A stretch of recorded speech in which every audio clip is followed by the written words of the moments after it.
Hi friends, welcome to నాటు వైద్యం. ఈరోజు మనం పిల్లలు పుట్టిన తర్వాత చాలా మంది స్త్రీలకు పాలు చాలా తక్కువగా వస్తుంటాయండి. పిల్లలకు సరిపోక చాలా ఇబ్బంది పడుతూ ఉంటారు.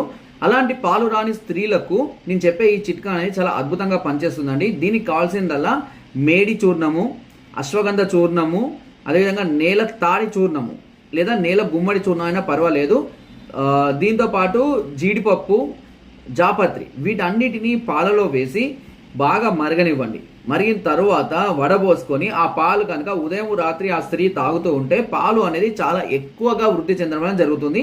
సో దీంతో పాటుగా వీలైతే కొద్దిగా వెల్లుల్లి కారం లాంటివి కూడా తీసుకుంటూ ఉన్నా కూడా ఈ పాలు అనేది పిల్లలు తాగడానికి సరిపడని పాలు అనేది ఎక్కువగా వృద్ధి చెందడం అనేది జరుగుతూ ఉంటుంది. అదేవిధంగా చాలా మంది స్త్రీలు సరిపడ అన్నం తినక డైట్ చేస్తుంటారు. ఆ సమయంలో డైట్ చేస్తే పిల్లల మీద ఎఫెక్ట్ పడే అవకాశం కూడా ఉంటుంది. పాలు సమృద్ధిగా రావాలి అంటే అన్ని విధాల కూరగాయలు, ఆకుకూరలు ఎక్కువగా తీసుకుంటూ ఉండాలి. నా వీడియో నచ్చితే లైక్ చేయండి.